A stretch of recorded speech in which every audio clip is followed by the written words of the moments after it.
Morris Crilly. Sorry I'm late again, Mr. Shinornikan. Call me Vince. No reason for you to feel anxious. Anxious? Your hands are shaking. That's not anxiety. Right, well. Thought we'd get you in for a sheenwag, see how you were enjoying your first month in sales. The wine distribution business is going through a period of upheaval at present.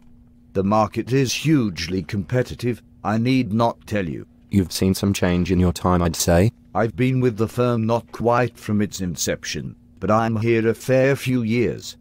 Began my career as a sommelier at a distinguished Dublin bistro. Got bored after a time. Between you and me, I was caught drinking on the job. I fancied a change in direction anyway, so fuck the cans. The bistro paid me to taste the fucking stuff. I mean, do me a fucking favor. There was a position here, and well, with the help of a few spruced up references and a sizable amount of bullshit, I lucked in. There is a huge amount of competition in wine, like you said, Vince. My sales figures, like my timekeeping, are not great, I confess. Nothing wrong with your sales figures. German wines are a tricky sell, certainly when compared to the 80s. Every feckin' house in the country had a bottle of Black Tower on the table Christmas Day, Easter Sunday, big family functions.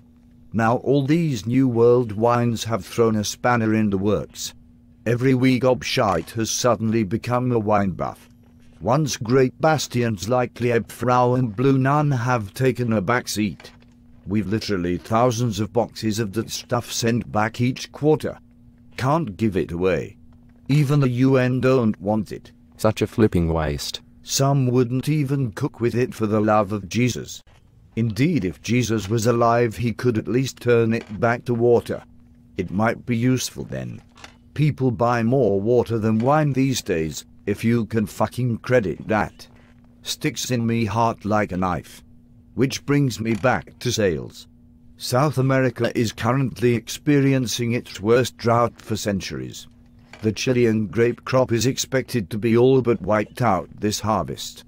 A humongous gap in the market is being tipped for the next 9 or 10 months, and good enough for the cans. Inside trader knowledge, so keep it under your hat. And that's where I come in. You catch on fast. Can I ask you a question, Morris? Fire ahead, Vince. Do you enjoy the occasional sup? I could be accused of maybe enjoying one a little too much. There's no such thing. Sure, we could all be accused of enjoying one a little too much. The way I see it, life's too short. If something makes you smile, continue to what? Far too many dry shites in this game. People ought to let their fucking hair down once in a while. That is what we expect our customers to do, is it not? Takes a thief to catch a thief and alike. I'll be perfectly frank with you, Crilly. I spied you in the Stag's Head when I was having a few sneaky ones Friday night gone. You were a little worse for wear. We both were. I won't tell Mum if you don't. Being able to let off steam after work is hardly a sin. The perks of the job are the biggest draw for me, I won't lie to you. A case of wine every bank holiday, 2 on your birthday, 3 on the St. Paddy's Day. The perfect job, surely. Not to mention a case every time you meet your weekly target. You'll be inundated with them when new German orders start to pour in. Be able to water your lawn with bottles of Premier Cru. Concentrate on the Germans, sir. Big up the Rieslings, the Black Tower and such. It won't be for long, I assure you. Get some sales under your belt and I'll have you fast-tracked to low-end Europlonk in record time.